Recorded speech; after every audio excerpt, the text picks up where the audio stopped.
Hola, les doy la bienvenida a una nueva clase de nuestro curso Argentina Programa, Yo Programo 2021. Hoy vamos a ver complejidad computacional. Este tema plantea un cambio cultural en la manera de empezar a desarrollar algoritmos o a plantear soluciones a problemas. Porque tenemos que pensar siempre en el rendimiento temporal o espacial o de memoria que puede consumir nuestra solución o nuestro algoritmo que apunta a solucionar un problema. Así que veamos cómo pensar y cómo entender esto de la complejidad computacional. Acá tenemos una fórmula, una función matemática que nos dice, esta que está aquí, vamos a marcarla. T de n es igual a C por F de n. Analicemos esta fórmula que va a ser nuestra guía para entender el concepto de complejidad computacional. Lo que vamos a tratar es de encontrar una función matemática que describa el comportamiento temporal de un algoritmo o fragmento de código en función del tamaño de la muestra.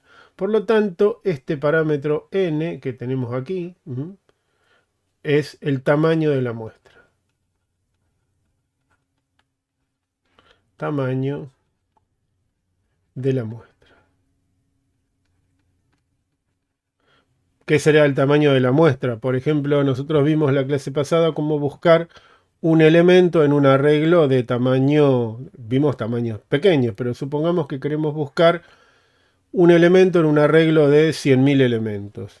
¿Es lo mismo buscarlo en un arreglo de tamaño 100.000 o buscarlo en un arreglo de tamaño 10 o 100? Claramente no.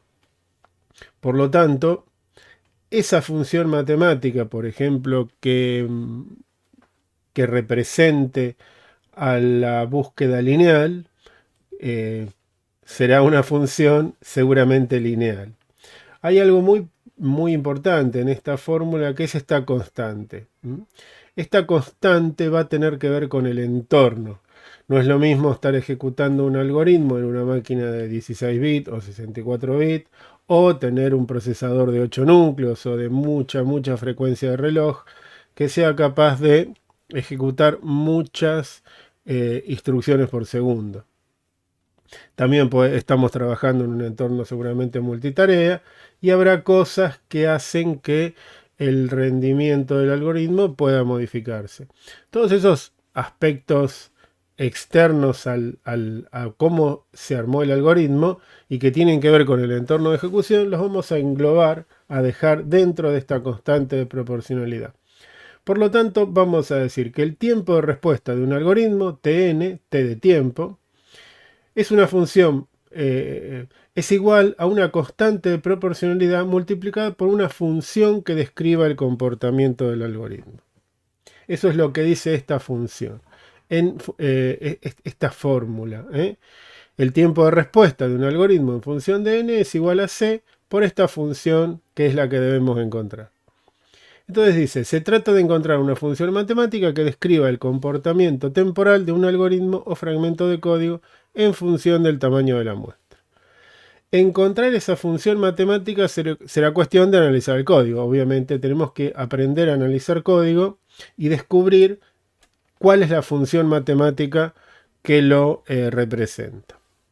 Se busca encontrar una cota superior, importantísimo. O sea, cuando quiero describir un algoritmo con una función matemática, es fundamental que yo piense en el peor caso. ¿Cuál es el peor caso? Por ejemplo, ¿cuál será el peor caso de una búsqueda? Si yo estoy buscando un elemento en un arreglo, recuerden que vamos avanzando, preguntando. ¿Cuál es el peor caso? El peor caso sería o que esté en la última posición, sería que acá lo encontré, el mejor de los casos, o, mejor dicho, si recorro todo el arreglo y lo encuentro en la última posición, va a tener que hacer n preguntas.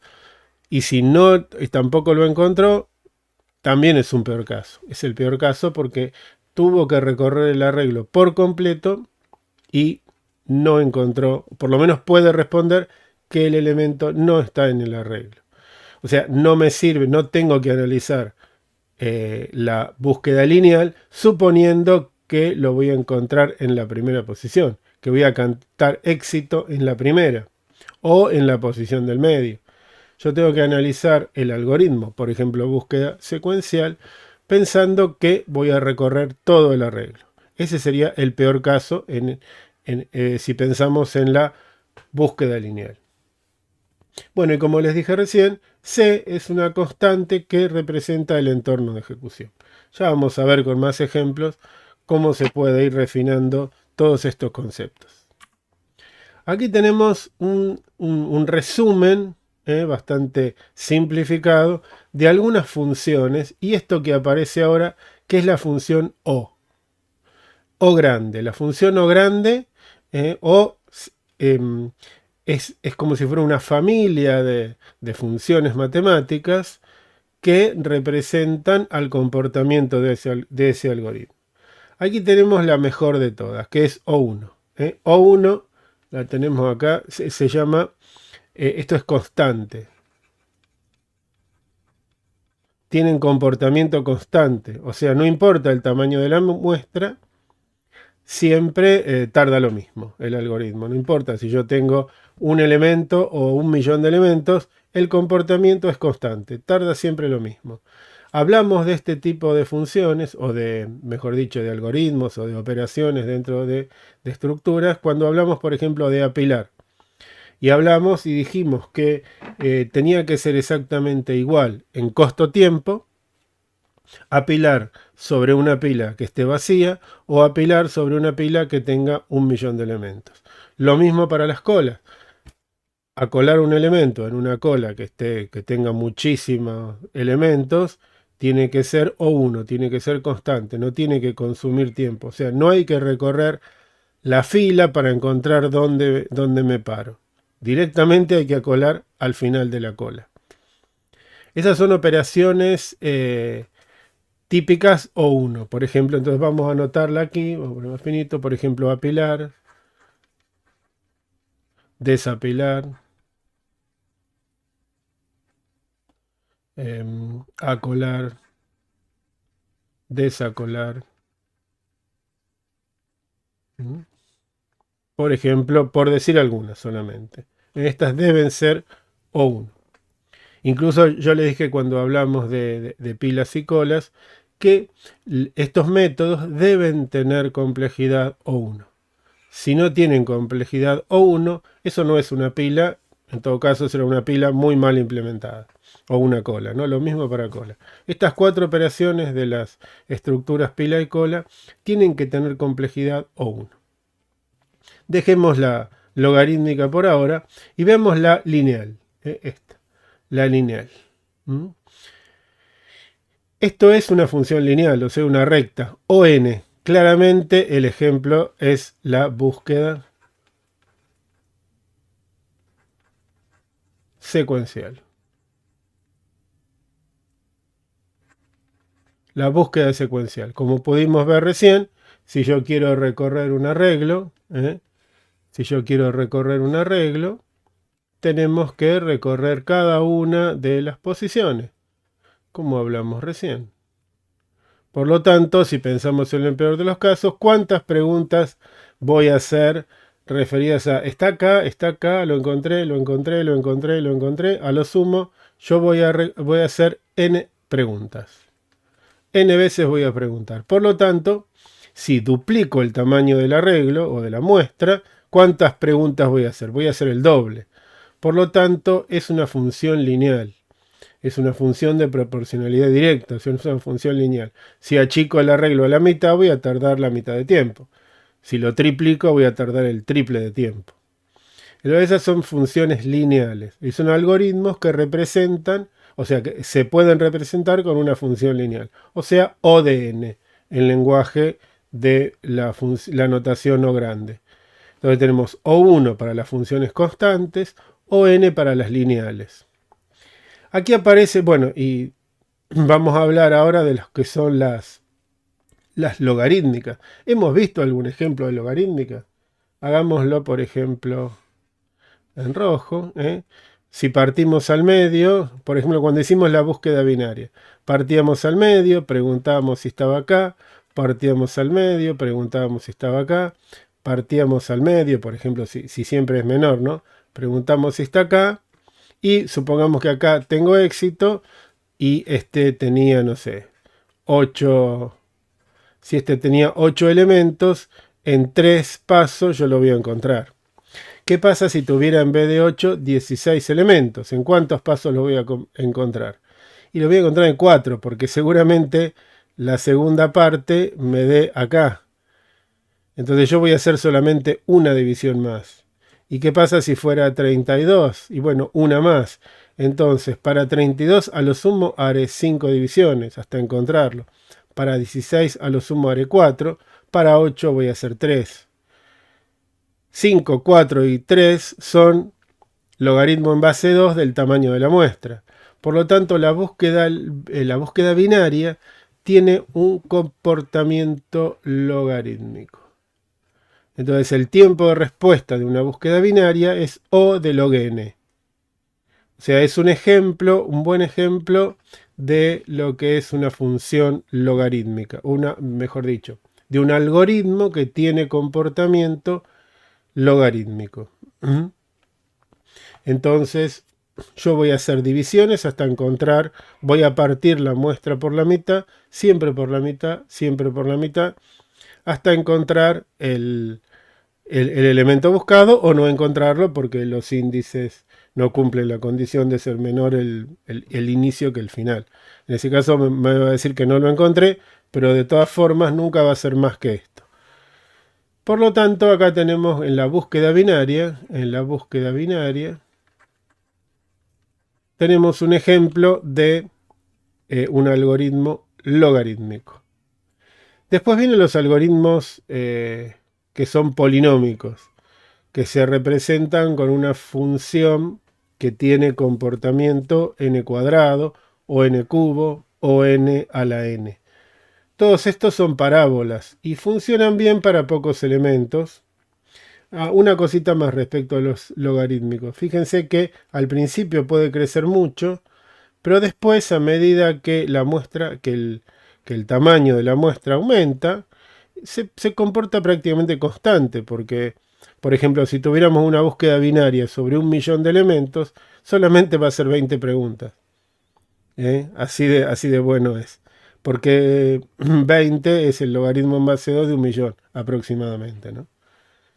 Entonces, si tuviéramos 1.000.000 de elementos, no son tantas las divisiones que tienen que hacer sobre el arreglo, sino solamente 20. O sea que pasamos por ahí de 5, de 32 a... Si tenemos un arreglo de 32 y pensamos en un arreglo de 1.000.000 de elementos, fíjense que el tamaño de la muestra crece muchísimo. Y estoy pasando de 5 particiones, o 5 veces dividido al medio, contra 20. Es muy poquito lo que aumenta la cantidad de particiones o de veces que divido y pregunto, comparado con lo que aumentó el tamaño de la muestra. Así que por eso esta función se acuesta y crece muy poquito, aunque crezca el tamaño de la muestra. Todo lo contrario pasa con estas, con las polinómicas. Andan bien acá abajo, pero llega un punto, una cantidad de elementos donde esto crece muy rápido. Entonces, para pequeñas variaciones de n, aumentando un poquito el tamaño de la muestra, el tiempo de respuesta aumenta de manera cuadrática o cúbica. Entonces, estas son funciones que describen comportamiento polinómico. Hay peores, por ejemplo, hay peores que podrían ser, por ejemplo, O de 2 a la n, que son exponenciales. Las exponenciales crecen muy rápido, son muy malos algoritmos exponenciales, y todavía puede ser peor una O de n factorial. N factorial crece, la función factorial de n crece muy rápido. Estos prácticamente son algoritmos inusables. Son inusables salvo para muy pequeña, una cantidad de elementos muy pequeña.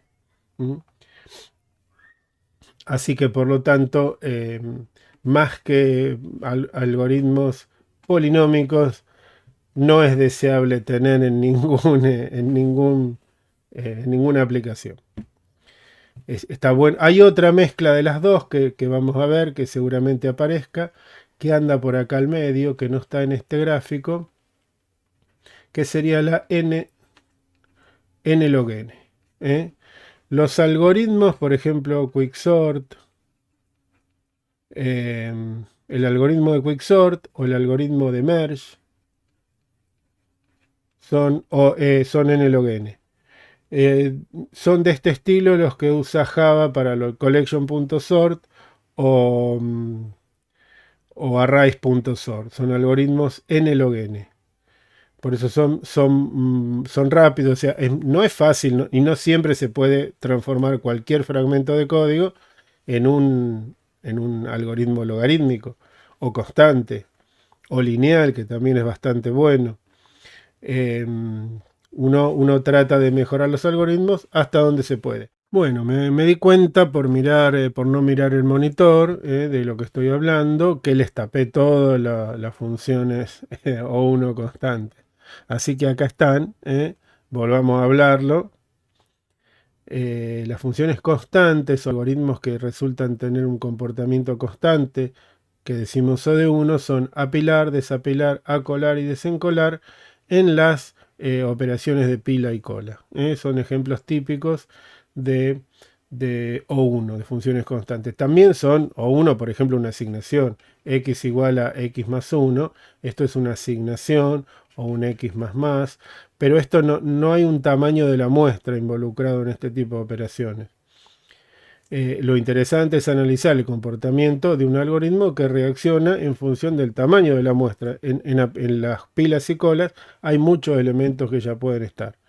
Y si uno implementa mal esos algoritmos, puede resultar que para colar voy a recorrer toda la fila o la cola a ver si dónde me paro. No, hay que pararse al final y no hay que tardar nada, hay que ir y ponerse al final, de manera O1.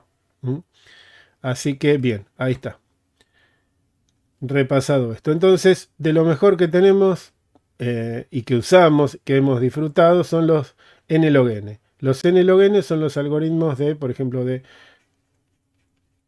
collection.sort. Cuando mandamos a ordenar collections.sort en Java, son algoritmos nlog n. Vieron que son muy rápidos. O arrays.sort. ¿Sí? Bien, por ejemplo, cuando se ordena una estructura tal como un tree map, ahí entra en juego otro nivel hay que pensarlo diferente porque es es la estructura misma la que maneja el orden de los elementos por el tipo de estructura que es. No manda a ordenar. Esto estamos hablando cuando mandamos a ordenar una lista, por ejemplo. Una lista o un arreglo. Bien, pasemos de esta diapositiva. Entonces, como conclusión y resumen de esta diapositiva, vamos a tratar de escribir código que tenga la menor complejidad posible. ¿Y cómo me doy cuenta que tiene la menor complejidad posible? Porque la función de complejidad computacional que lo representa es lo más parecida a una constante posible. O sea, esta es la mejor, la logarítmica está muy buena, es la que le sigue. Después tenemos la nlog n, tenemos la lineal, un poquito más arriba, y hasta acá son muy buenas. Después la n cuadrado es aceptable, la n cubo se empieza a complicar un poco más, pero hay algoritmos cúbicos que se pueden usar y ya mucho más grande, cualquier polinómica se empieza a complicar. Si ya tenemos n en el exponente como esta, las exponenciales ya se vuelven muy complicadas. Solo funcionarían o serían aplicables a tamaños de muestra muy pequeños del orden de los 10, 15, 20 elementos como mucho. La O de n, si fuera n factorial, esto tiene un límite de aplicación de los 10, 12 elementos, no más. la exponencial pueden ser un poco más. Y esto es un tema, hay algo muy importante eh, que hay que tener en cuenta aquí. No hay computadora que me arregle este asunto. Si yo estoy en un algoritmo ineficiente porque tiene una complejidad computacional muy grande, muy elevada, o sea, es de orden de orden de n cuadrado, n cubo, o 2 a la n o n factorial, no importa el equipo que tenga, no importa para nada, o sea, no hay forma de que ninguna computadora me resuelva este problema. Si el algoritmo es inservible o inusable, no hay manera de resolver. Hay que mejorar el algoritmo o cambiar la estrategia. Hay muchas formas de mejorar las estrategias a veces para bajar la complejidad de alguna operación. Ahora vamos a ver al final de la clase un ejemplo donde lo vamos a resolver de varias maneras. Para que vean, es un caso que se puede ir mejorando la complejidad. Pero no siempre eso va a ser posible. Bueno, acá tenemos algunos ejemplos de cómo analizar los algoritmos. Son dos reglas para analizar algoritmos. Y después vamos a ir a analizar los algoritmos. Primero hablemos de las reglas. Me salgo si no tapo. Supónganse que tenemos fragmentos de código. Fragmentos de código quiere decir que viene ejecutándose o está en las líneas del programa. Hay un fragmento que podemos decir que pertenece a O de n. Hay otro que pertenece a O de n cuadrado, otro es O de log n, y o sea, se hacen de manera secuencial. Primero se ejecuta esta parte, qué sé yo, pongan que ahí tenemos un fragmento, acá empieza otro y se cierra acá empieza otro y se cierra acá, y son fragmentos de código, y del análisis de ese fragmento de código concluimos en que este es ON, este es ON cuadrado, este es O de log n, y este es O de n, perdón, este es el resultante. El resultante es O de n cuadrado. ¿Por qué? Porque en la regla de la suma, el resultante, la complejidad resultante de ejecutar de manera secuencial estos tres fragmentos de código va a ser la de mayor complejidad computacional, la de mayor orden. ¿Cuál es la de mayor orden? Esta. ON cuadrado, por lo que vimos en la diapositiva anterior, ON cuadrado tiene mucho mayor orden de complejidad que las otras. Por lo tanto, esta es la que queda como resultante. Las demás es como que se desprecian, no importa si están o no. Como todas están en función de n, la complejidad resultante de la ejecución de estos tres fragmentos de código es O de n cuadrado. Por otro lado tenemos la regla del producto. La regla del producto dice que si dentro de un fragmento de código que tiene complejidad O de n hay otro fragmento de código que es de complejidad O n cuadrado, que adentro tiene otro fragmento de código con complejidad O de n, la complejidad resultante es la de multiplicar todos los órdenes de las funciones O. En este caso sería n cuadrado por n cubo por logaritmo de n. Este es el resultado, O de n cubo por logaritmo de n. Entonces tenemos dos reglas. La regla de la suma, aquí se multiplican los órdenes de complejidad. Y aquí nos quedamos con el de mayor orden. Nos quedamos con el de mayor orden en la regla de la suma y multiplicamos los órdenes de complejidad en la regla del producto.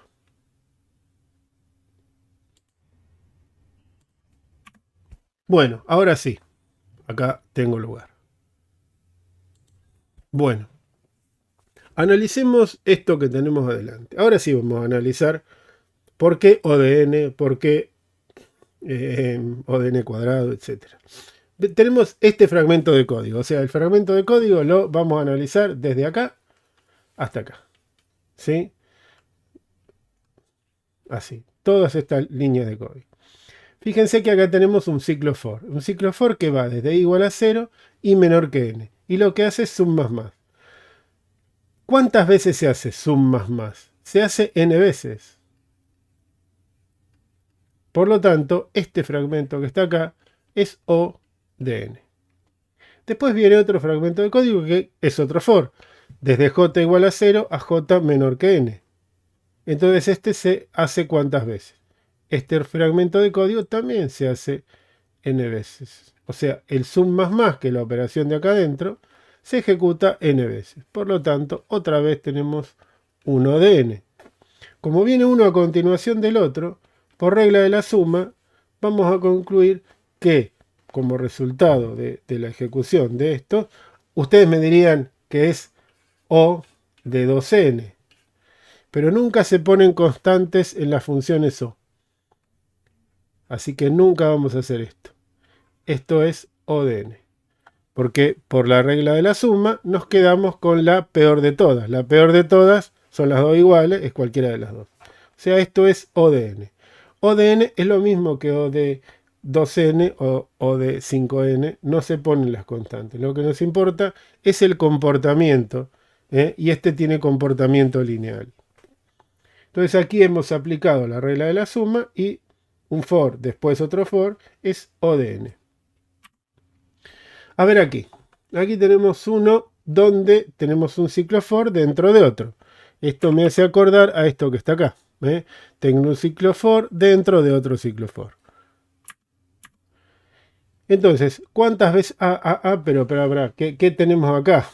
El primero se ejecuta ¿cuánto? O sea, sum más. Vamos a hacer el análisis de adentro hacia afuera. Si tomamos, vamos a agarrar otro color. Si tomamos este for, el primer for que va de acá hasta acá, ¿no? Este que está en rosa. J va desde 0 hasta n por n. Hasta n por n. O sea, hasta n cuadrado.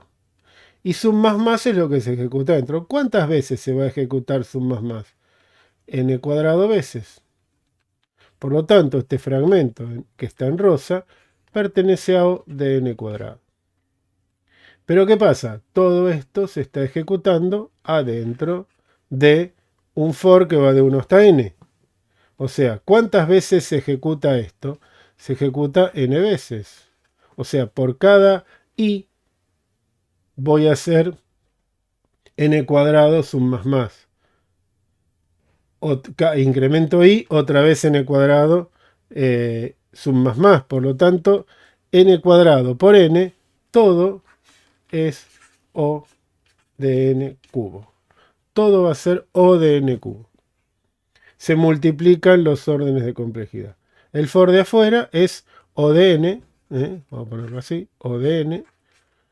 Pero como está uno adentro de otro, se multiplican. Y esto resulta en O de n cubo. Bien. Espero que esto vaya aclarando este tema que tal vez tenga mucho de matemática, pero es la manera en que tenemos que analizar los algoritmos. Tenemos que encontrar esa cota superior, ese comportamiento, esa función matemática que describa cómo se comporta el algoritmo. Bueno, veamos este que es muy interesante. Está en pseudocódigo, pero básicamente vamos a hacer el mismo análisis que venimos haciendo recién. Aquí vemos que tenemos un mientras. Aquí hay un mientras. Y dentro del mientras hay un para. Dentro de la primera instrucción del mientras, fíjense que el mientras se hace mientras a sea mayor a 1. Y lo que hacemos aquí adentro es dividir a por 2. Esto ya me huele a algo que vimos hace un ratito. Pero empecemos por el principio. Leer a. Lo primero que hacemos es leer un valor cualquiera de a. Luego hacemos que n valga a por a, o sea, n está valiendo a cuadrado. Podemos anotarlo. Aquí tenemos que n es igual a cuadrado. C lo inicializamos en 0, este valor de C, y empezamos con la ejecución del mientras. Para hacerlo más entretenido y más fácil de seguir, démosle un valor a a, que yo por conveniencia voy a elegir que a valga 8. ¿Por qué 8? Ahora se van a dar cuenta. Empecemos con a igual a 8, por lo tanto n vale 64. Entonces, bueno, c vale 0 y hacemos mientras a sea mayor que 1, a es mayor que 1, por lo tanto lo primero que hacemos es a igual a 4. lo dividimos por 2, si vale 8 y me queda 4. Después, ¿qué hacemos? Para i igual a 1 hasta n vale 64, o sea que esta suma, o esta asignación mejor dicho, se hace 64 veces. Por cada pasada, cada vez que entro al ciclo mientras, divido por 2 y hago 64 veces esta operación. El 64 no cambia nunca porque i va siempre de 1 hasta n. O sea que esto se hace 64 veces. Y sigamos. Entonces se hizo 64 veces. Volvemos a entrar. Y ahora a vale 4. 4 es mayor que 1. Entramos. Dividimos por 2. Ahora a vale 2. 2. Entonces, ¿qué hacemos? 64 veces esto. O sea que cuando valía 4 hicimos C. A C lo asignamos C por 2. 64 veces. Aquí cuando A vale 2, hacemos lo mismo. Dentro del ciclo for se hace C por 2, 64 veces. Y salimos del for, volvemos a entrar al mientras. Ahora dividimos por 2 otra vez. A vale 2, 2 es mayor que 1. Volvemos a entrar. Ahora A queda en 1. Hacemos el para. C, otra vez C por 2, 64 veces. Y salimos del para. Cuando queremos entrar al mientras nos damos cuenta que A ya no es mayor que 1, por lo tanto se acaba y escribimos C, que va a ser 0, porque C está inicializado en 0. 0 por 2 da 0, lo asignamos a C, sigue valiendo 0. Es una operación inocua, pero es una operación que hacemos y la hace 3 por 64 veces. 3, o sea, esto se hizo 3 por 64 veces. 64, ¿quién es? Es a cuadrado. 64 es a al cuadrado, o sea, n.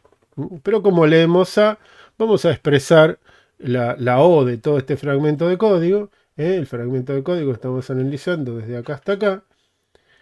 La O del fragmento de código tiene a cuadrado, o sea, tenemos O de a cuadrado. ¿Por cuánto? Por 3. Porque se hizo 3 veces. ¿Y este 3 de dónde salió? ¿Por qué 3? Pensemos, ¿qué pasaba si en vez de ser 8 hubiera sido A empezaba en, por ejemplo, 16? Vamos a ponerlo acá arriba más grande. Si A hubiera sido 16, ¿qué pasaba? N hubiera sido mucho más grande. Sería 16 al cuadrado, que ya lo anotamos. N hubiera sido 256. Entonces esto se hubiera ejecutado. ¿Cuántas veces? Dejemos esto, en vez de ser 64, hubiera sido cada vez 256 veces. Pero ¿cuántas veces más lo hacía? O sea, 66 a 16 lo dividía por 2 y estábamos en 8. O sea, una vez más. Hubiera sido 4. 4 por 2. Esto hubiera sido 4 por 256. 256 seguía siendo a al cuadrado. ¿Y 4 quién es? O sea, tengo 4 o tengo 3. ¿Qué son qué? Y bueno, develemos el misterio. Logaritmo de A. El logaritmo en base 2 de 8 es 3. El logaritmo en base 2 de 16 es 4. Y la base del logaritmo no la consideramos tampoco en las funciones de complejidad computacional. En notación O no vamos a considerar la base de los logaritmos. La vamos a omitir. Si tiene comportamiento logarítmico, no me importa la base del logaritmo, porque de todas formas siempre se puede hacer cambio de base de los logaritmos y todos tienen el mismo comportamiento. Por lo tanto, la O resultante de este código es a cuadrado por logaritmo de A.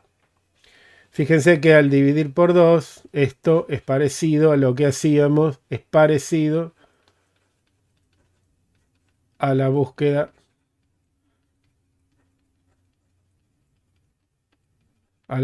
binaria, que también en cada uno de los de sus pasos divide por 2 el tamaño del arreglo o del subarreglo.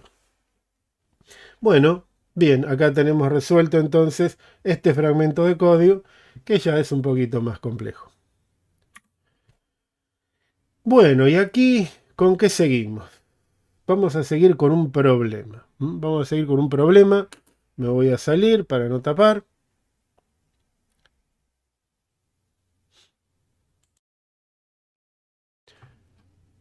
Bueno, vamos a seguir con este problema. Se llama, es un problema extraído de los torneos ACM, es el número 138. Se llama Street Numbers. Y trata de lo siguiente. Nos dice que una programadora de computadoras vive en una calle con casas numeradas consecutivamente desde 1, por un lado de la calle, y cada noche sale a pasear su perro, dejando su casa y girando al azar a la izquierda o a la derecha. Camina hasta el final de la calle y vuelve. Una noche suma los números de las casas que pasan, excluyendo la suya. La siguiente vez que camina, comienza por el otro lado repitiendo la suma y encuentra, para su asombro, que las dos sumas son iguales. Aunque esto se determina en parte por su número de casa y en parte por el número de casas en la calle, ella sin embargo siente que esta es una propiedad deseable para su casa y decide que todas sus casas subsecuentes tendrán esa propiedad.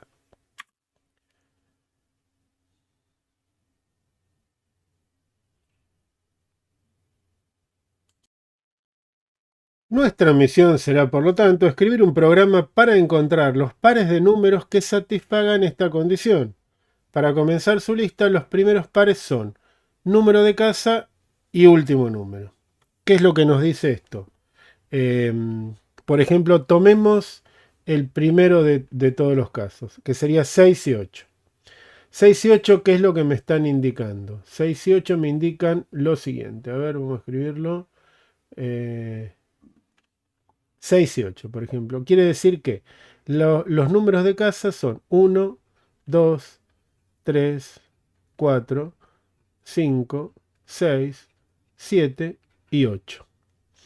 Y lo que ha descubierto esta programadora es que si suma todos los números que encuentra hacia el 1, caminando hacia la izquierda, y si suma todos los números de casa que hay cuando camina hacia la derecha, da lo mismo. Por ejemplo, 1 más 2 más 3 más 4 más 5 da 15. Y 8 más 7 también da 15. Por lo tanto, acá tenemos un par. El primer par que soluciona, o que resuelve, o que le da a esta programadora una situación de una casa donde puede vivir, es si en la cuadra tiene 8 casas y ella vive en la sexta. Generalicemos este análisis. Aquí tenemos muchas de las soluciones que vamos a poder obtener. Hay muchos pares. Por ejemplo, si la última casa fuera la 9800, en la posición 6930 tenemos esta misma condición. Lo que debemos hacer es encontrar estos pares, no verificar que esto ocurre. Aquí tenemos como una ayuda para saber, para que podamos verificar, una vez que resolvamos el problema, hasta dónde somos capaces de llegar con nuestra solución. Y a ver si es posible resolver el problema si yo analizo desde la casa 1 a la 57.121. Tenemos varias soluciones que nos van a permitir evaluar si nuestra solución es lo suficientemente eficiente para llegar hasta estos valores. Pero en un caso general, lo que vamos a tener es una sucesión de casas numeradas desde la 1 hasta la n. En el primer caso, n fue 8. Y hay aquí un número de casa que es el que debemos encontrar o ver si para cada número esto ocurre. Lo que podemos ver, por ejemplo, habría que sumar 1 más 2 más hasta c-1. Y aquí habría que sumar, porque vamos a separar ¿eh? La casa la dejamos aparte. Después viene c más 1, más hasta n. Entonces, lo que yo tendría que hacer es hacer por ejemplo, sumar todas estas, o hacer una sumatoria desde 1 hasta c menos 1, y esta sumatoria iría desde c más 1 hasta n. Esta sumatoria se me está ocurriendo hacerla, por ejemplo, con un ciclo for, que vaya desde 1 hasta c menos 1, haciendo, por ejemplo, suma izquierda más igual i, por ejemplo, o el valor de la casa. O sea, vamos a escribir el for, vamos a escribirlo completo, for i igual a 1, punto y coma, y menor que c menos 1. Y por supuesto se incrementa de a 1, vamos a ponerlo completo, y más. Y lo que hacemos en suma izquierda, toda esta sumatoria sería la sumatoria izquierda, y esta es la sumatoria derecha, la suma izquierda más igual i. Y por el otro lado tendríamos un for, otro for desde j igual a c más 1 hasta c sea menor o igual que n, perdón, j menor o igual que n, j menor o igual que n, j más. Vamos a hacer esta j igual que las otras. J más. Y lo que hacemos de este lado sería suma derecha más igual j. Si obtenemos en algún punto, o sea, lo que tenemos que hacer es ir variando c. Lo que tenemos que hacer es ir variando c. ¿Y c desde dónde puede arrancar? Entonces, si en algún momento suma izquierda es igual a suma derecha, resolví el problema. Entonces vamos a hacer, por ejemplo, ¿qué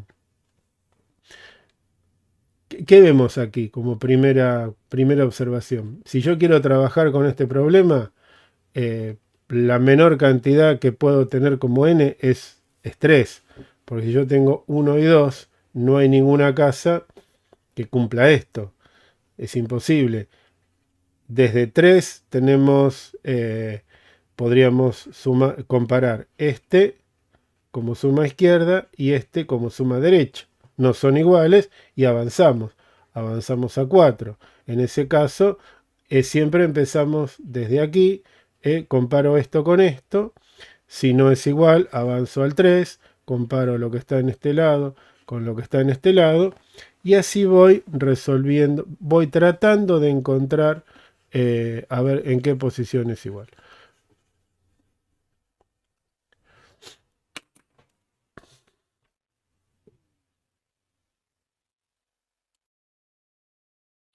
Bueno, vemos cómo recorrer esta sucesión de casas tratando de encontrar la posición de C.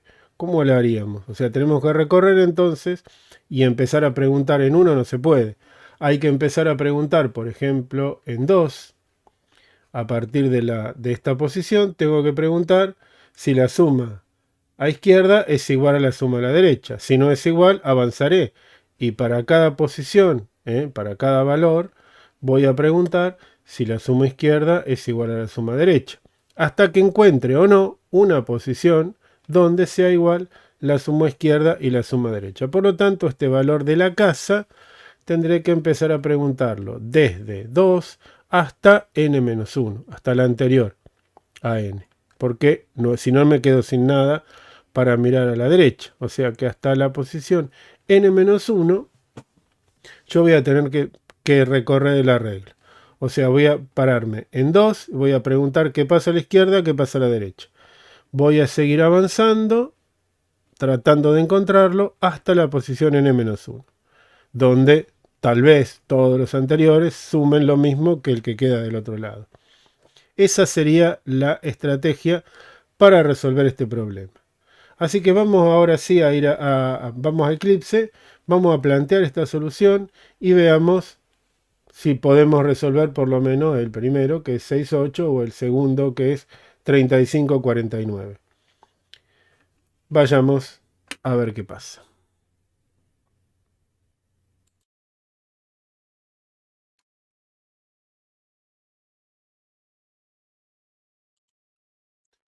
Antes de ir a Eclipse vamos a analizar un poquito más el problema.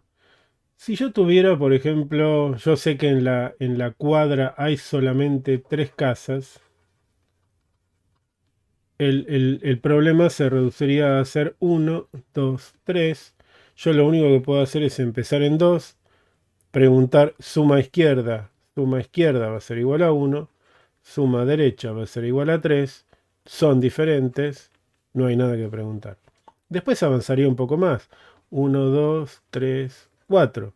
¿Y qué tengo que hacer? Volver a pararme en 2, suma izquierda es igual a 1, suma derecha es igual a 7, no son iguales, por lo tanto hay que avanzar, o sea, movemos esto, lo movemos, vamos a cambiar el color, lo movemos acá, por lo tanto, suma izquierda va a ser 3, suma derecha va a ser igual a 4, son distintos y no me muevo más porque el 4 es el último.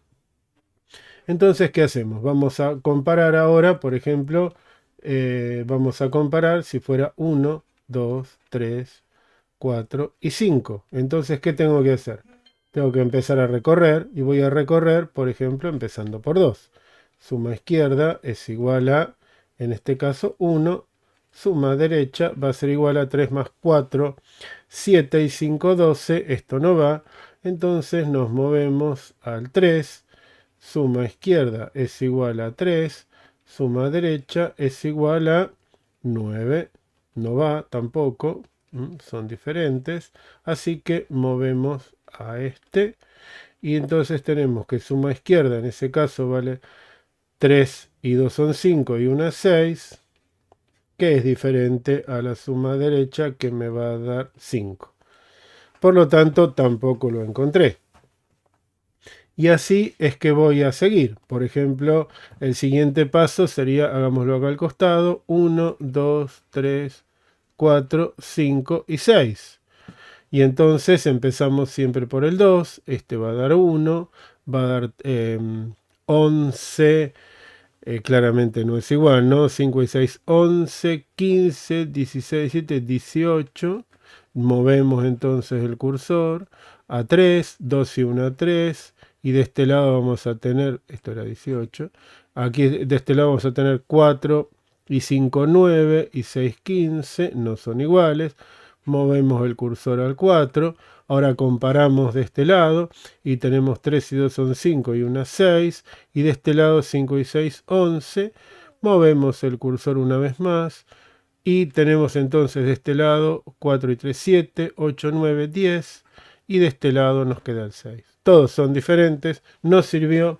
Por lo tanto tenemos que incrementar nuestra búsqueda a un conjunto que vaya hasta el 7. Vamos hasta el 7. ¿Y qué pasa? Hacemos lo mismo y empezando por el 2 tenemos 1 de este lado. Vamos a hacerlo bien. Vamos a cambiar de color. Si estoy parado en el 2, tengo un 1 de este lado. Tengo 6 y 7, 13, 16 y 5, 21. No va, entonces me muevo al 3.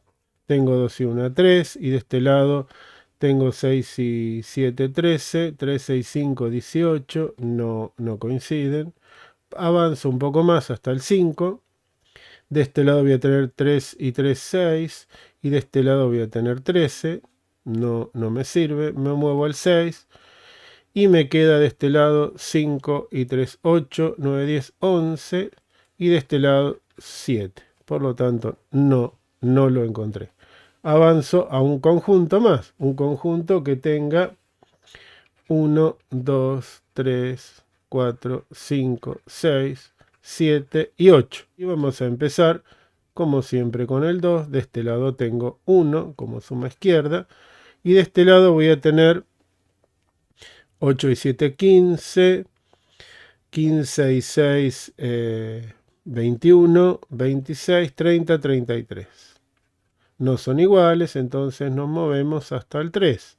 Del 3 voy a tener de este lado 3 y de este lado voy a tener 30. Me muevo hasta el 4. De este lado tengo 3 y 3, 6. Y de este lado voy a tener 4 menos, o sea 26. No me resuelve el problema. Me muevo al 5. En el 5 voy a tener entonces 4 más, o sea 10. Y de este lado voy a tener 5 menos, o sea 21. Y me muevo finalmente al 6. ¿Y qué pasa en el 6? Lo que vimos al principio. Todo esto da 15 y esto que está acá da 15. Por lo tanto, en 6 hemos encontrado el primer número.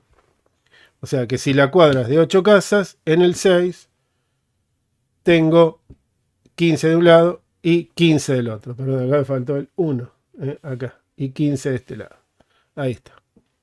Y ahí encontré entonces el primer par que teníamos en las soluciones, que es el par 6, 8. Bueno, ahí está entonces la primera solución. Fíjense que hemos avanzado hemos ido desde un conjunto con 3 casas y hemos ido avanzando. O sea que si esto fuera C, empezó C y desde C igual a 3 hasta donde pase algo. Y dentro de ese conjunto hemos ido para adelante o para atrás, sumando todos los subconjuntos a la izquierda o a la derecha. Ahora sí veamos cómo se resuelve esto directamente en código. Bueno, aquí tenemos planteada la solución que discutimos recién en el pizarrón y entonces vamos a hacer un método estático para pasarle, que devuelva un string. Quiero que me diga si encontró la casa y si no, que me diga en qué posición estaría la casa, dado un n, que sería el tamaño de la cuadra. Entonces, si el tamaño, bueno, tengo algunas variables, ¿no? Un mensaje para devolver en caso de que no se haya encontrado. Si el n que me pasan es menor que 3, devuelvo directamente no encontrado. Pero si es mayor que 3, empiezo a hacer todo lo que hicimos recién. Recorremos desde c igual a 2 hasta c menor o igual que n.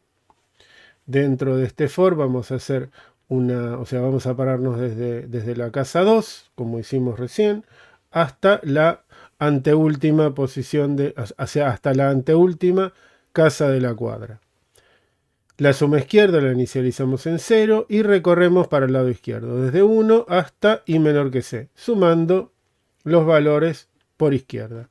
La suma derecha la inicializamos en 0 y empezamos a sumar desde la casa siguiente al c que planteamos, hasta la última casa de la cuadra. Comparamos si la suma izquierda y derecha son iguales. Respondemos diciendo la casa está en la posición C. Encontrada. Probémoslo a ver cómo funciona para algún valor. Por ejemplo, acá tenemos un main. Para probarla, vamos a probarla para valores chicos, por ejemplo para 3. Para 3 me tiene que decir ninguna casa cumple la condición. Como vimos recién, para 4 tampoco. Para 5 vimos que tampoco. Lo hicimos recién en el pizarrón. Para 6 tampoco, recién para 8 cumplía la condición de ser la casa número 6. Esta es la casa número 6. Vimos en la ayuda que tenemos la lista de casas que cumplen, que por ejemplo la casa 40, si la cuadra tiene 49 casas, hay una solución en la casa 35. La casa está en la posición 35. Y vamos a ver cuál era el otro par. El otro par que teníamos era el 288. Veamos si para 288 funciona. Para 288. A ver qué pasa para 288. Sí, me dice que está en la posición 204. Bueno, mi algoritmo funciona. Parece ser muy efectivo. ¿Cuál era el par que seguía? El par que seguía era el 1681. Tengo ganas de probar 1681. 1681. Y lo probamos. Está en la posición 1189. Otra vez estamos bien, ¿eh? Y estoy haciendo esto a propósito. Ustedes van a ver pronto por qué. Nos vamos a buscar más. Vamos, avancemos un poco más. Vamos a la 57.121. A ver si la cuadra tiene 57.121 casas. A ver si tenemos solución. 57.121. 57.121 acá. Entonces ponemos 57.121 a... ¿Se dieron cuenta lo que tardó? Fíjense lo que tarda en responder. Ya no es tan rápido. A ver qué pasa con el siguiente. El siguiente es 332.928. 332.928. 332.928. Probemos esto. Y aquí estamos en tiempo real, ¿eh? Yo hablo para que vean que estamos en vivo. Estamos grabando. Vean lo que tarda para este. Y es un número 332.928. Puede parecer grande, pero se complicó. Se está complicando. Ahí está. Da la solución bien. 235.416. Que está bien. Es este que está acá. Quieren que pruebe. Podría llegar a probar para 1.940.449, pero el video se haría demasiado largo, y esto va a tardar en resolverse. Bueno, vamos a agregarle un detalle más al main, donde estamos probando, porque queremos acá obtener un valor exacto del tiempo de ejecución y no una sensación de que tarda mucho o tarda poco. Vamos a volver al valor que teníamos antes para ejecutar el método. Vamos a cortar este valor. Vamos a poner el que teníamos aquí. 57.121. 57.700. 121. 57.121. Y vamos a ejecutarlo para este valor. Tenemos 737 milisegundos. ¿Qué le agregué? Declaré dos variables de tipo long, porque da mucho, da valores grandes. Y estoy invocando el tiempo del sistema en milisegundos.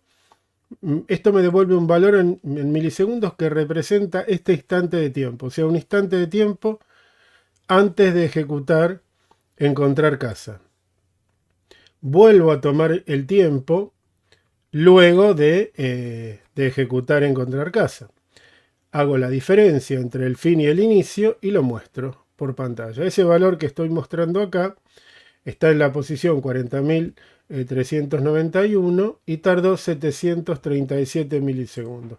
Pongamos el valor anterior, el que seguía en nuestra lista de pares, que es otra de las ocurrencias donde debería dar verdadero y devolverme un número de casa, que era este valor. Veamos cuánto tarda para este, que son 332.928, que es un número, qué sé yo, para procesamiento no es excesivamente grande.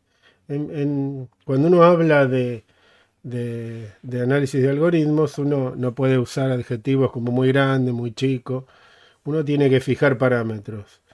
300.000, un tamaño de entrada de 300.000, para algunas cosas puede ser excesivo, para otras no. Para este algoritmo claramente es un valor excesivo. Tomemos tiempo, a ver cuánto tarda. Nos va a devolver el tiempo en milisegundos desde que apreté ejecutar. Y hablo para que no quede el tiempo vacío, pero ven que tarda mucho. Estoy haciendo ese trabajo y está tardando mucho. mucho más de lo que me gustaría para grabar un video. Ya antes lo hicimos, ahora lo estamos midiendo. Ahí está, 24 segundos, casi 25 segundos. 24.807 milisegundos. Bueno, entonces se nos plantea la idea de ver si podemos mejorar este algoritmo. ¿Habrá alguna forma de mejorar este algoritmo? Vamos a pensar un poquito. Vayamos al pizarrón. No, vamos aquí, donde podemos escribir libremente. Entonces, vamos a pensar una cosa. Si volvemos al ejemplo, vamos a escribir nuevamente nuestro ejemplo. 1, 1, 2, 3, 4, 5, 6, 7, 8. Y vamos a pararnos aquí. Nosotros sabemos que hacia acá adelante la suma es 1 más 2 más 3 más 4 más 5. Y para este lado es 7 más 8.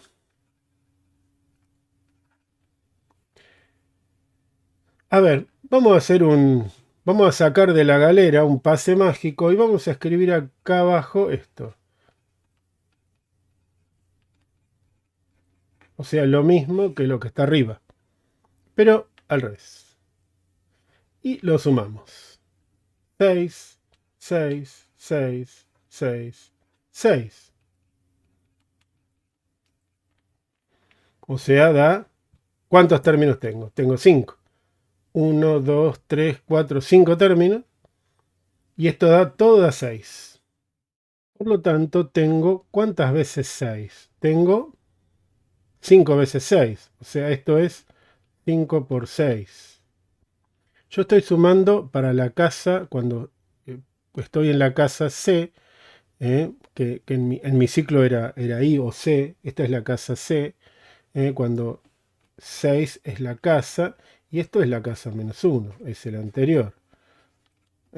Pero ¿qué ocurre? Esto si lo sumo, todo esto da 30, porque estoy sumando dos veces, para un lado y para el otro.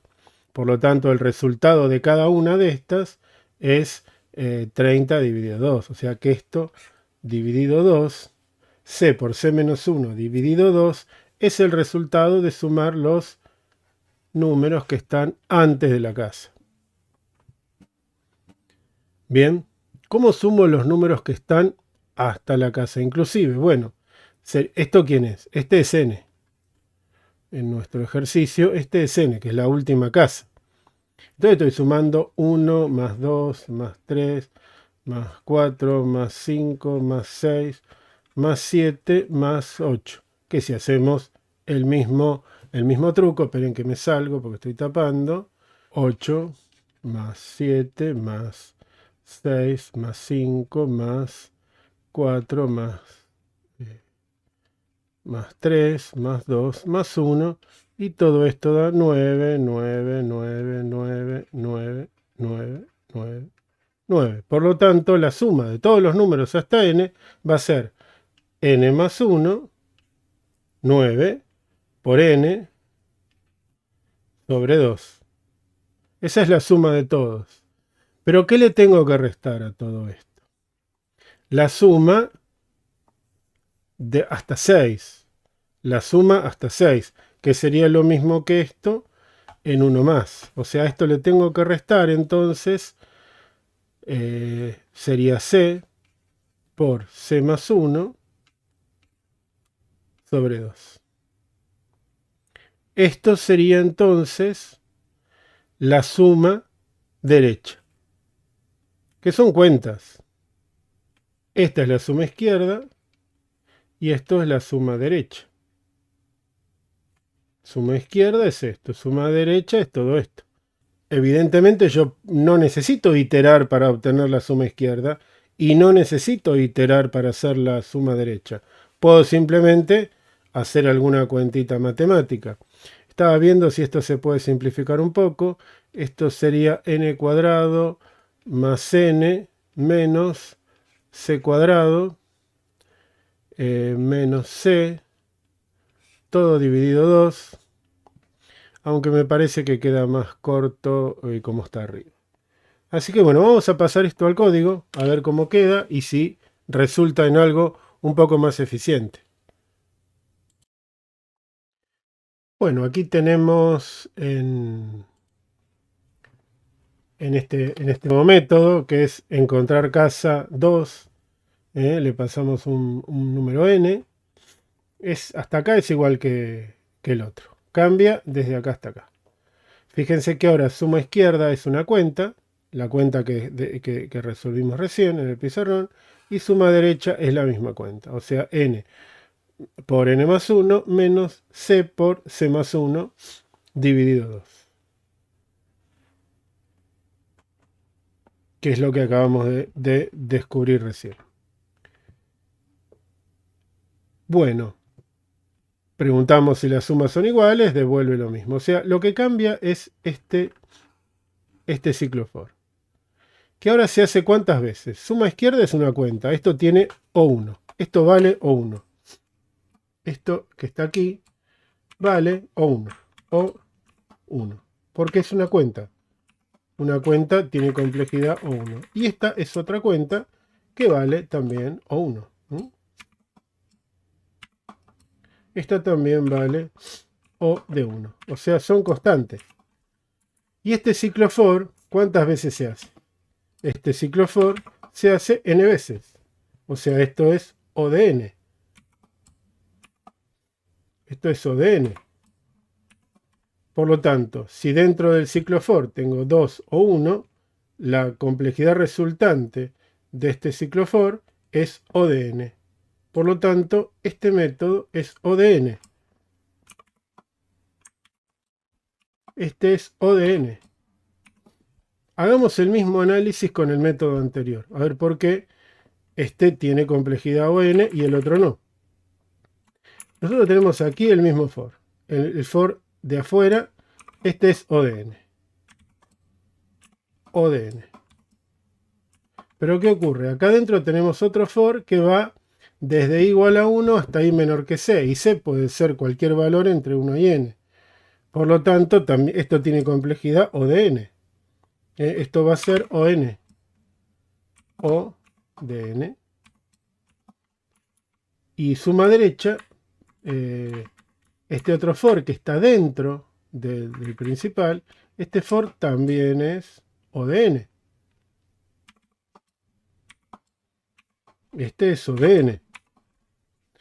Entonces, veamos, tenemos dos ciclos, dos O de n, este y este, dentro de otro O de n. Esto vienen uno después de otro.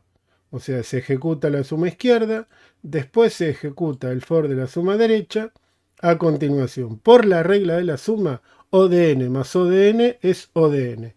Pero estos dos están dentro de otro O de n. Entonces el resultado de estos dos, que es O de n, por la complejidad del for de afuera, me da O de n cuadrado. Por lo tanto, esta que ahora se llama encontrar casa 1, tiene complejidad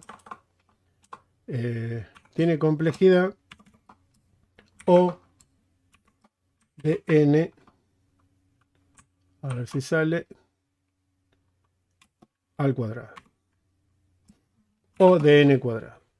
O sea, esta tiene O n cuadrado, mientras que la de abajo es O n, o en minúscula, O de n cuadrado, y la otra, la 2, es lineal, es O de n.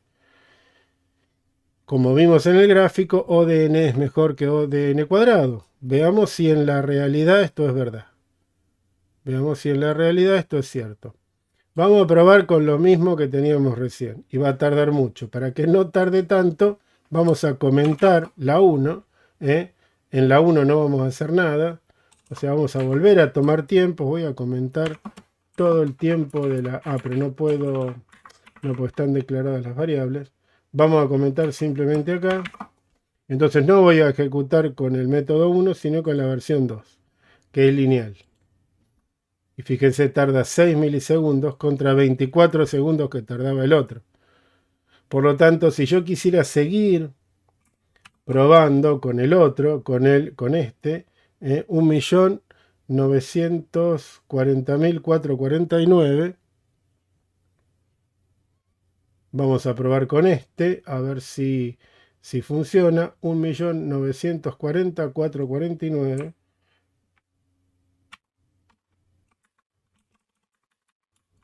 1.940.449. Y probemos a ver si se banca este. 9 segundos. La posición 137, no, 1.372.105. 1.372.105. ¿Y se aguantará este? Son 11.309.768. 1, 1, 1, 3, 0, 9, 7, 6, 8. Número grande, ¿eh? A ver si encuentra la casa que está en el medio. Y la encontró en 18 milisegundos. Claramente esto yo no lo podría ejecutar con este. Porque ya hacía agua con 332.000. Entonces fíjense que acá yo puedo procesar 11 millones de elementos con un método lineal con complejidad ODN y puedo procesar 300.000 con un algoritmo de complejidad ON cuadrado. La diferencia es muy grande. Bueno, ¿qué sigue acá? ¿Se podrá mejorar esto? ¿Habrá forma de mejorarlo?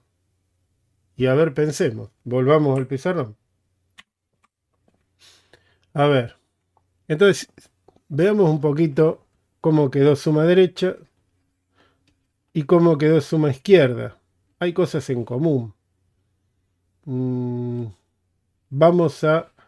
Lo que tiene que pasar es que esto sea igual. ¿Por qué no igualo? A ver. Entonces C. Vamos a igualar las cosas a ver qué resulta. Entonces, resulta de igualar esto, tiene que pasar que C menos 1. Vamos a ponerlo directamente, vamos a hacer la distributiva. Si acá hago la distributiva, queda C cuadrado menos C sobre 2 igual a N cuadrado más N menos C cuadrado menos C todo sobre 2. Si queremos despejar, los dos se pueden ir. Tengo C cuadrado, tengo menos C cuadrado. Entonces podría pasar este para este lado. Y tengo menos C que se va con menos C. Por lo tanto, esto me queda que C cuadrado más C cuadrado es igual a N cuadrado más N. Entonces me queda que 2C cuadrado es igual a N cuadrado más N. Y yo tengo que encontrar C cuadrado en función de N, en realidad. Hagamos una hoja más. Y continuemos acá abajo. O sea, tengo 2C cuadrado, o sea, C cuadrado va a ser igual a N cuadrado más N sobre 2. Entonces, C es igual a la raíz cuadrada de N cuadrado más N sobre 2. Entonces, ¿para qué diablos hice tantas iteraciones para encontrar C si simplemente podía haber hecho esta cuenta? ¿Será verdad que con esto funciona? ¿Con esto alcanza? Veamos. Vamos a Eclipse, programemos otra función. O sea, si es así, estoy en una O de 1. Porque simplemente hago una cuenta, no recorro N. Hago cuentas. Veamos en Eclipse si es verdad que esto pasa así.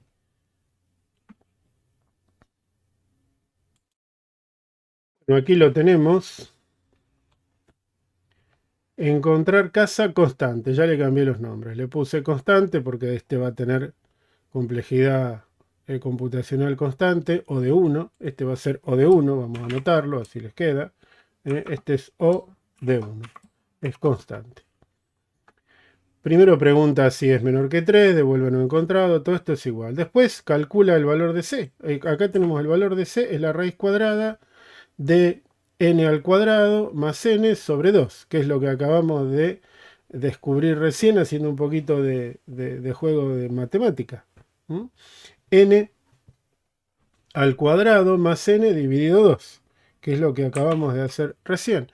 Raíz cuadrada de n cuadrado más n dividido 2. Y esto es una cuenta, la raíz cuadrada de todo eso. Esa es la cuentita que tenemos acá. Le calculo la parte entera a c. C es la raíz cuadrada ahora, entonces le calculo la parte entera casteando c. Y después calculo si la diferencia entre c y la parte entera es igual a 0, porque esto siempre me va a dar solución. Esto siempre me va a dar una solución, porque la raíz cuadrada de cualquier número real tiene un valor. Lo que estoy haciendo es ver los valores donde la parte entera es la parte, digamos, entera, vale, la parte decimal es 0. Y la parte decimal la obtengo restándole a c su parte entera. Si me da 0, quiere decir que no tiene parte decimal, por lo tanto es un número entero, y la casa está en esa posición. Si no, devuelve no encontrado. O sea, si la parte entera, la parte decimal no es igual a 0, entonces quiere decir que es un número que no representa la posición de una casa en una lista de enteros. Entonces, bueno, acá tenemos el tiempo de ejecución cuadrático para el método cuadrático, el tiempo de ejecución para el método lineal y el tiempo de ejecución para el método constante. Vamos a probar este número que es grande, pero no lo vamos a probar para el cuadrático porque no va a terminar nunca y se nos va el tiempo completamente del video. Bueno, probemos a ver qué diferencia hay entre este que es constante y el lineal. Bueno, parece que la cosa es abrumadora. Encuentra el mismo valor, o sea que lo resuelve bien. Tardaba 18 milisegundos el lineal y tarda 0 el constante, como era de esperar. Simplemente está haciendo una cuenta. Por lo tanto, hemos resuelto el mismo problema de tres maneras diferentes. Tenemos una manera que es la manera cuadrática, o sea que es la primera que se nos ocurrió, iterando para sumar, para encontrar la suma izquierda, e iterando para encontrar la suma derecha. Después dijimos, no, pero la suma izquierda se puede resolver con una fórmula matemática y la suma derecha también se puede resolver con una cuenta matemática. Entonces logramos hacer que desde iterando sobre C hasta n, que tiene complejidad O de n, solamente podemos resolver el problema. Porque adentro no iteramos, adentro simplemente hacemos dos operaciones matemáticas y devolvemos el resultado. Y después igualamos estas dos fórmulas que están en función de C y n y despejamos el valor de C. Lo hicimos recién en el pizarrón. Por lo tanto, llegamos a encontrar una solución al problema que tiene complejidad computacional O de 1, que es la mejor de todas. ¿Siempre se puede pasar de una cuadrática a una lineal o de una lineal a una O de 1? No, es muy raro. Pero en este caso, por ejemplo, si nos hubiéramos quedado con la primera solución, estábamos realmente haciendo una solución muy ineficiente. Ya vieron que se resuelve para muy pocos valores. Conclusión. Cuando uno escribe código, tiene que ser consciente de todas estas iteraciones. Estas iteraciones llevan mucho tiempo, o sea, consumen mucho tiempo de cálculo. Los métodos cuadráticos me van a permitir moverme en un rango de hasta los 100.000 elementos, aproximadamente, para que tarden un tiempo razonable. Los lineales, ya vieron que estamos en el orden de los... ¿Cuánto hemos probado? Probamos 11 millones de elementos en un método lineal y tarda 18 milisegundos. Y con un método constante podemos usar cualquier tamaño porque no depende del tamaño de la muestra. Acá lo que va a reventar primero es el tamaño del tipo de dato. Así que a partir de ahora ustedes saben lo que es la complejidad computacional y tienen que pensar en hacer algoritmos eficientes, tratando de que tengan la menor complejidad computacional. Bueno, con esto terminamos esta introducción al tema de la complejidad computacional con varios ejemplos. Volvemos a la presentación y nos despedimos.